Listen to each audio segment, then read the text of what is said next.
Episode 79 planned attack. Vidhi emotions को संभालते हुए अपने ख्यालों से बाहर आई और अनिरुद्ध से बोली, हाँ मैं जानती हूँ कि मुक्ति हमारी दुश्मन है, लेकिन हम अपने दुश्मन की ब्यूटीफुल शॉट की तारीफ कर सकते हैं। अनिरुद्ध खांसते हुए बोला, तुम इसे ब्यूटीफुल शॉट कहती हो? अगर मैं शूट करता तो इससे बेहतर शॉट ले लेता। विदुषी तुम बस इंतजार करो, जल्द ही इस शहर में जितने भी एडवर्टीजमेंट बोर्ड और बिलबोर्ड हैं, उन सब पर तुम्हारी फोटो आएगी। विधि उसकी बात का जवाब देने के मूड में नहीं थी। वो बस हल्के से मुस्कुराते हुए बोली, all the best to us. Anirudh कुछ दिनों से स्टारशिप विंग परफ्यूम के थीम सॉन्ग की वजह से फ्रस्ट्रेट हो रखा था। जितना वो थीम सॉन्ग को अच्छा बनाने की कोशिश कर रहा था, उतना उसका थीम सॉन्ग बेकार बन रहा था। बल्कि अनिरुद्ध ने कुछ सॉन्ग राइटर्स को भी इस थीम सॉन्ग को बनाने के लिए इन्वॉल्व किया, लेकिन फिर भी उसका काम नहीं बना। इसकी वजह से अनिरुद्ध और फ्रस्ट्रेट हो गया। विधि की मुंह से ऑल द बेस्ट सुनने के बाद अनिरुद्ध ने बिल्ली की तरह रिएक्ट किया, जैसे किसी ने बिल्ली की पूंछ पर पैर रख दिया हो। वो अपने गुस्से को कंट्रोल करने की कोशिश कर रहा था, लेकिन विधि को इतना नॉर्मल देखकर वो चिढ़ गया। विदुषी तुम अपने काम को लेकर थोड़ा सीरियस हो जाओ। तुम्हें अपने ऊपर भरोसा होना चाहिए। तुम मुक्ति को आराम से हरा सकती हो। अनिरुद्ध ने अपनी बात खत्म ही की थी, इतने में विधि का फोन बज गया। विधि फोन उठाने से पहले अपने मन में बोली, थैंक गॉड, इस कॉल ने मेरी जान बचा ली। विधि ने जल्दी से फोन उठाया। फोन की दूसरी तरफ हेलीकॉप्टर का पायलट बोल रहा था। विविड डांस एंटरटेनमेंट की पॉलिसी थी, आर्टिस्ट के डेब्यू करने के बाद उसको एक हेलीकॉप्टर और एक गाड़ी असाइन होती है। लेकिन विधि का हेलीकॉप्टर थोड़ा डिफरेंट था। उस हेलीकॉप्टर को स्पेशली मोहित ने उसके लिए अपॉइंट किया था। हेलीकॉप्टर के पायलट ने बोला, आई एम सॉरी मिस, मेरी बेटी की तबीयत ज्यादा खराब है और उसको हॉस्पिटल में एडमिट करना पड़ रहा है। मेरी वाइफ बिजनेस के लिए बाहर गई हुई है, इसलिए मुझे अपनी बेटी का ख्याल रखने के लिए हॉस्पिटल जाना होगा। मैं आपको आज रात लेने नहीं आ पाऊंगा। अगर आप कहो तो मैं कंपनी में बात करके आपके लिए दूसरा हेलीकॉप्टर अरेंज कर सकता हूँ। विधि ऐसी सिचुएशन को एक्सेप्ट नहीं कर रही थी, लेकिन उसके पास और कोई चारा नहीं था। नहीं नहीं, तुम्हें दूसरा हेलीकॉप्टर अरेंज करने की जरूरत नहीं है, मैं अपने आप वापस आ जाऊंगी। विधि ने अनिरुद्ध के चेहरे पर गुस्सा पढ़ लिया और वो उसके साथ यहाँ रहकर उसका लेक्चर नहीं सुनना चाहती थी।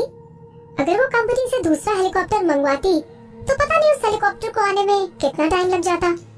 विधि वहाँ स्टूडियो में वेट नहीं करना चाहती थी। पायलट परेशान होकर बोला, मिस अगर आप अकेली घर जा रही हैं तो अपना थोड़ा ख्याल। तुम्हें परेशान होने की जरूरत नहीं है, डोंट वरी, मेरे साथ मेरे बॉडीगार्ड हैं। विधि ने पायलट को कहा। जब से मोहित को पता लगा था कि आरव कपूर विधि में दिलचस्पी दिखा रहा है, तब से मोहित ने विधि के लिए बॉडीगार्ड्स को असाइन कर दिया था।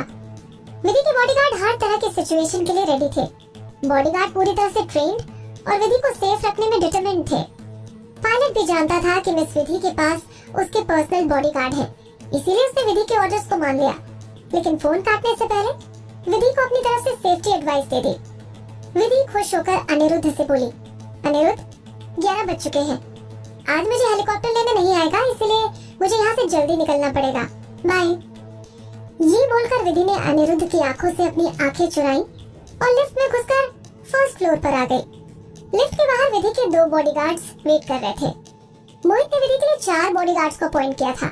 अगर विधि रिकॉर्डिंग स्टूडियो में है तो 2 बॉडीगार्ड अंदर रहते थे और 2 बॉडीगार्ड बाहर। लेकिन इस बार हालांकि विधि ने बाहर खड़े 2 बॉडीगार्ड्स को नहीं देखा। आधी रात होने ही वाली थी और स्टूडियो की एंट्रेंस बस स्टाफ मेंबर्स के लिए खुली हुई थी। पूरा स्टूडियो बिल्कुल खाली था। बाहर की स्ट्रीट लाइट की रोशनी काफी डिम थी। स्टूडियो से बाहर आते समय विधि के साथ 2 बॉडीगार्ड चल रहे थे। एक बॉडीगार्ड विधि को आगे से कवर कर रहा था और दूसरा बॉडीगार्ड पीछे से। एकदम से स्ट्रीट लाइट बंद हो गई और विधि के आगे चल रहा बॉडीगार्ड बिना कोई वार्निंग दिए जमीन पर लेट गया। तभी उनके पीछे स्टूडियो वाले गेट पर छोटा सा धमाका हुआ। धमाके की आवाज ज्यादा तेज नहीं थी, लेकिन उस धमाके से विधि के बॉडीगार्ड अलर्ट हो गए और विधि को अपने साथ झाड़ियों के पीछे कुदा दिया। एक बार फिर से आसपास शांति हो गई।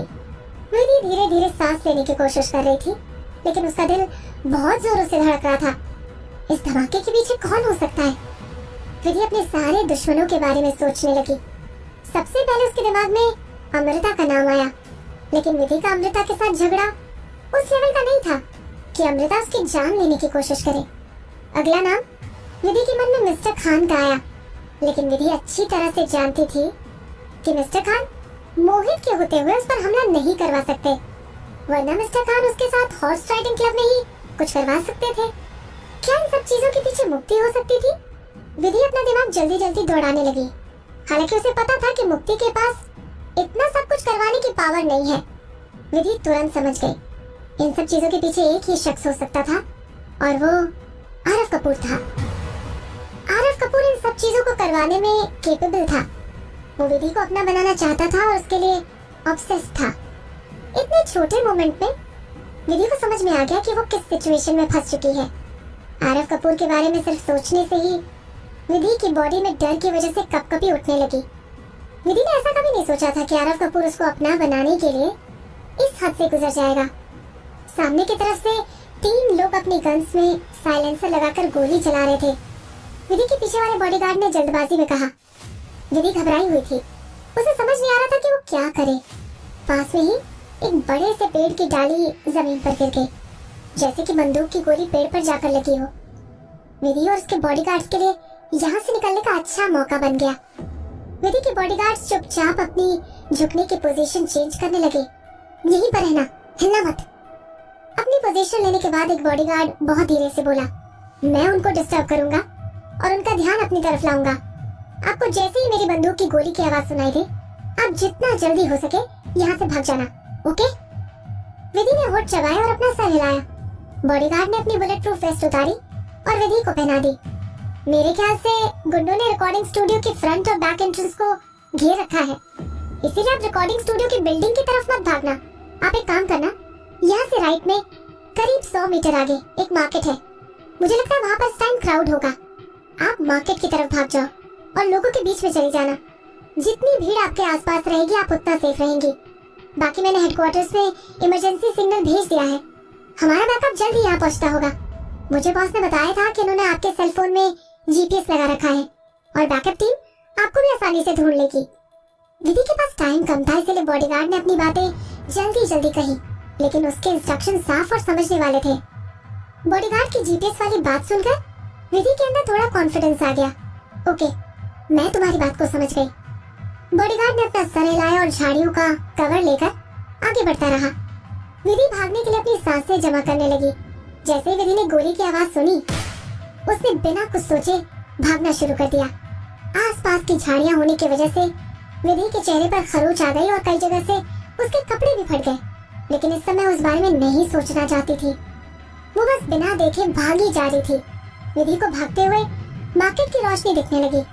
मार्केट की रोशनी देखकर विधि की आंखों में चमक आ गई और उसने अपने कदमों की स्पीड बढ़ा दी। विधि मार्केट से करीब 10 मीटर दूर रह गई। वो अपनी आजादी को छूने ही वाली थी।